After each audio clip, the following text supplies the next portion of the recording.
खुद को खून पसीने की कमाई से अपने परिवार का भरण पोषण करने वाले आप सभी नागरिकों का मैं प्रकार इस्तेमाल करता हूँ, आपका हार्दिक अभिनंदन करता हूँ।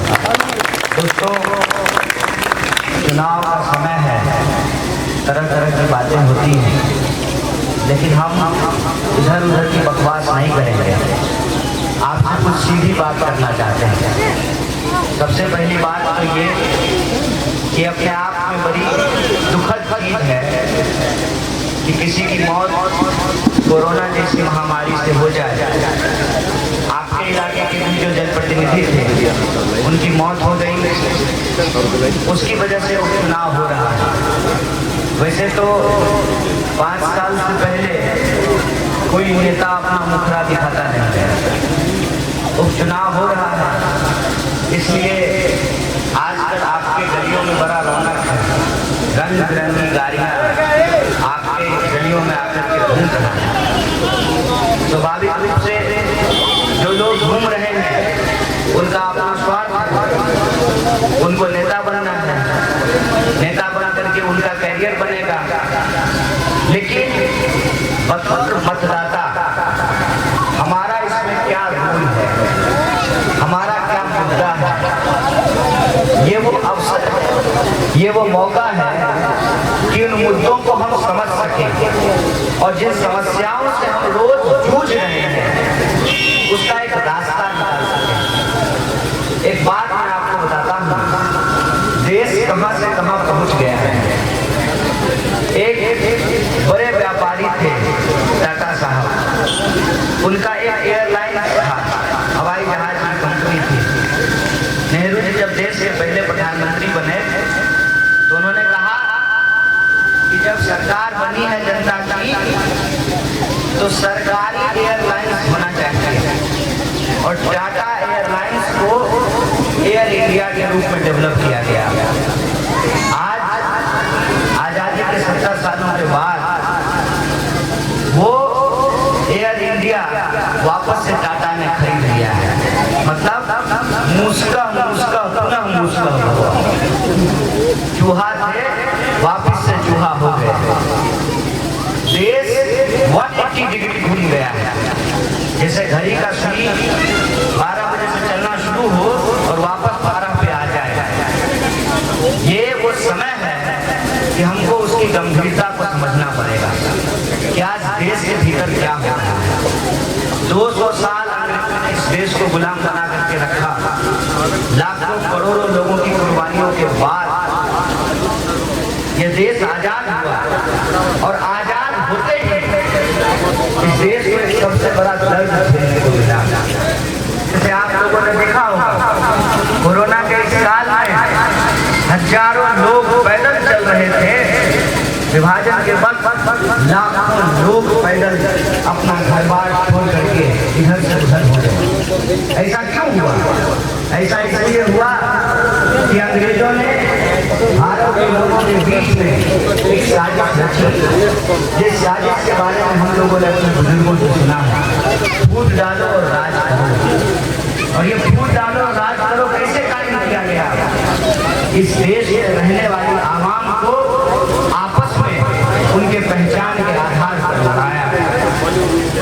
अंग्रेज तो चले गए, लेकिन अपनी ये बेईमानी और चालाकी इस देश के कुछ राजनीतिक दलों के सियासत करने वाले पार्टियों के पास छोड़ करके चले गए, और अंग्रेजों की चापलूसी करने वाले, अंग्रेजों की विरासत को आगे बढ़ाने वाले लोग आज इस देश की गद्दी पर झुक गए हैं।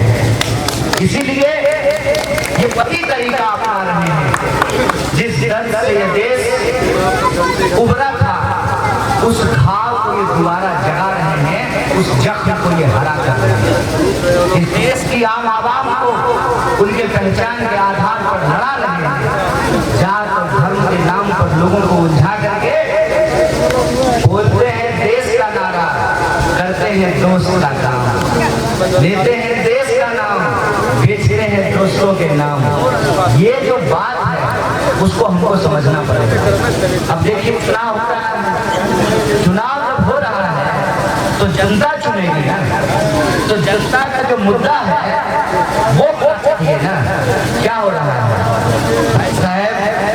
कुशवाहा वोट कितना है, यादव जी का वोट कितना है, मुसलमान वोट कितना है, भूमिहार वोट कितना है, ब्राह्मण वोट कितना है, यही गिनती हो रहा है ना। होना क्या चाहिए था कि बताइए बिशनपुर का सड़क क्यों नहीं बना है, जिनको पंडित टोला जाने वाला जो रास्ता है उसमें खिलौना भर का गड्ढा है, कितने स्कूल बने हैं, स्कूल में कितने टीचर आए हैं, कितने नौजवानों को रोजगार मिला है, कितनी नई फैक्ट्रियां खुली है, कितना नया उद्योग धंधा आया है, मुद्दा चाहिए।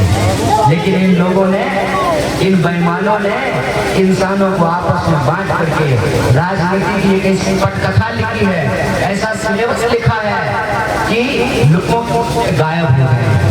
क्या है लोगों का मुद्दा?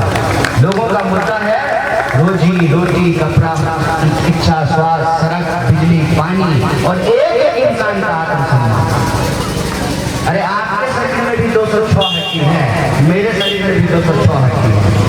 आपका नाम अंसारी है तो आपके शरीर में भी 206 हड्डी है, आपको भी 2 ही कान है, और मेरा नाम कन्हैया कुमार है तो हम भी मुंह से ही खाते हैं, हमको भी 2 ही कान है। ये बंटवारा क्यों किया गया है? ये बंटवारा इसलिए किया गया है कि लोगों के आम मुद्दों को गुमराह किया। इसीलिए मैं आपसे जब आया हूँ बात करने के लिए तो मैं इधर उधर की बात नहीं कर रहा हूँ। मैं आपसे ये जानना चाहता था कि आपका दर्द और हमारा दर्द एक है कि नहीं है। आप मुझे बताइए कि पढ़ने के लिए हम बिहार के लोगों को बाहर जाना पड़ता है, काम करने के लिए हम बिहार के लोगों को बाहर जाना पड़ता है, शिक्षा के लिए हमको बाहर जाना पड़ता है, रोजगार के लिए बाहर जाना पड़ता है, यहाँ तक कि घूमने फिरने के लिए हम लोग बाहर जाते हैं। हमारे गांव में, हमारे धान के खेत में कोई घूमने के लिए नहीं आता है। ये दर्द है, इसके लिए कौन जिम्मेवार है? अगर आप समझते हैं कि दशकों से इस देश की गद्दी पे बैठे हुए लोगों ने सांप्रदायिक और दंगाई लोगों से हाथ मिला करके इस देश और समाज को बांटने का काम किया है, उनको कमजोर करने का काम किया है, तो ये वक्त है कि उनको सबक सिखाया जाए और उनको बताया जाए कि जनता चुनती है, जनता की हाथ। कुछ लोग कह रहे हैं कांग्रेस पार्टी को वोट देंगे तो वोट बढ़ जाएगा। एक बात बताइए, 2 सीट से सरकार बन रही है। बिहार में वैसे भी सांप्रदायिक शक्तियों को हराने के लिए जो विपक्षों की एकता होनी चाहिए वो कांग्रेस पार्टी के बिना मुकम्मल नहीं हो सकता है। हो सकता है बिना कांग्रेस के जोड़न का बिहार में कोई दही जम सकता है क्या? तो 2 ही सीट पे चुनाव हो रहा है।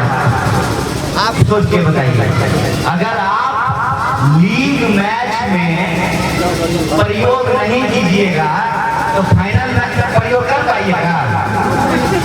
सीधी सीधी बात है, आप समझिए कि 2 सीट पर चुनाव हो रहा है। इसमें अगर आप कांग्रेस का हाथ मजबूत करेंगे तो आप उस परंपरा को मजबूत करेंगे जिस परंपरा से श्री कृष्ण सिंह भी आते हैं, बाबू जगजीवन राम भी आते हैं और मौलाना मजदूर हक भी आते हैं। आप उस परंपरा को मजबूत करिएगा। आप बताइए, मैं बिहार का इतिहास पूछना चाहता हूँ, है कोई पार्टी जो सब जात और सब धर्म के लोगों को मुख्यमंत्री बनाया हो?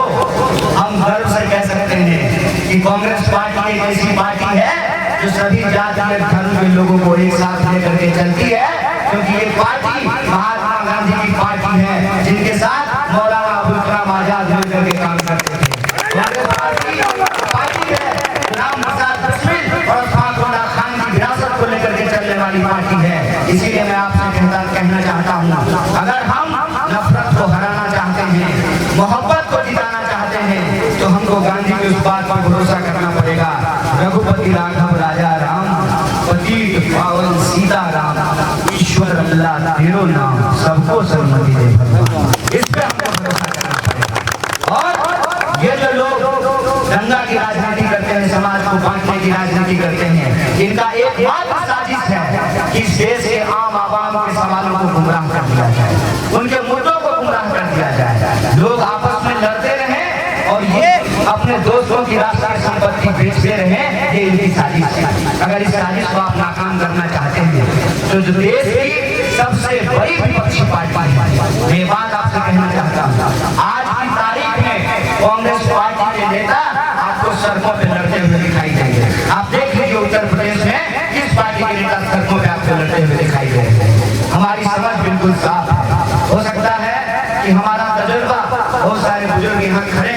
उनसे कम है, लेकिन मैं अपने जोश और आपके अनुभव, आपके तजुर्बे के आधार पर बात करना चाहता हूँ कि जो पार्टी इस देश को आजादी दिलाई है, वही पार्टी इस देश की आजादी को बचा सकती है। इसलिए मौका है हम किसी तरह के दुविधा में न रहें, क्योंकि एक बात आपको बताइए, वोट देते हैं राजेश मिश्रा को, तो बंटी जी कैसे जीत जाएंगे?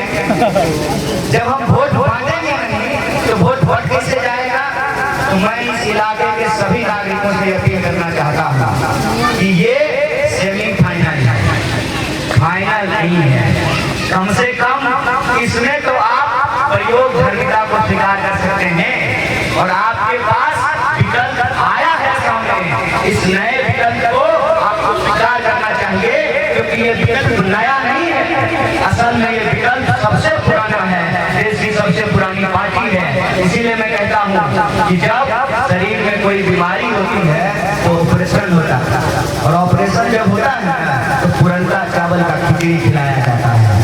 आज इस देश के अंदर जो सामाजिक बुराई है उसका भी ऑपरेशन करना पड़ेगा, और जो सबसे पुरनका चावल है उसी का पंथ खाना पड़ेगा। इसलिए मैं आपसे आग्रह करता हूँ कि आप अपना समर्थन दीजिए, ताकि जो लोगों के सवाल पे, नेताओं के मुंह पे चुप्पी है, उसको करारा तमाचा मारा जा सके, और इस देश के भीतर आम लोगों के जो सवाल है उन सवालों को फिर से राजनीति के केंद्र में लाया जा सके, और समाज को बांटने की जो राजनीति है उसको नाकाम किया जा सके। और मैं किसी ऐसे प्रत्याशी के बारे में आपसे समर्थन मांगने के लिए नहीं आया हूँ जिस प्रत्याशी का ट्रैक रिकॉर्ड पहले से समाज में काम करने का नहीं है। आप बताइए, राजेश जी पहले से इधर आते हैं नहीं आते हैं? कुछ काम करते हैं? काम करने वाले को दुआ नहीं दीजिएगा, आशीर्वाद नहीं दीजिएगा, तो उसके भीतर लड़ने का जज्बा कमजोर हो जाएगा। मैं आपको बताता हूँ, मैं जब चुनाव लड़ रहा था तो मैंने कहा था कि हम नेता नहीं, बेटा, तो बेटा को स्वीकार नहीं कीजिएगा तो बुजुर्ग का सेवा कैसे कर पाएंगे? अभी हमारी जितनी क्षमता है उतनी क्षमता से ये आपके बीच में आते हैं, कंप्यूटर लेकर के, कंबल लेकर के, लड़कियों की शिक्षा के लिए काम करते हैं, बुजुर्गों का इलाज का काम करते हैं। इनका हाथ मजबूत कीजिएगा तो एक रास्ता दिखेगा, एक राह दिखाई देगा। इसीलिए मैं आपसे आग्रह करता हूँ कि ये मौका है, और इस मौके का नजाकत हम लोगों को समझना चाहिए। वैसे भी सरकार कांग्रेस से बिना बन नहीं रही है, तो आपको फिर से वो इतिहास दोहराना चाहिए जो इतिहास इस इलाके के लोगों ने बनाया है। ये इलाका श्री बाबू का था।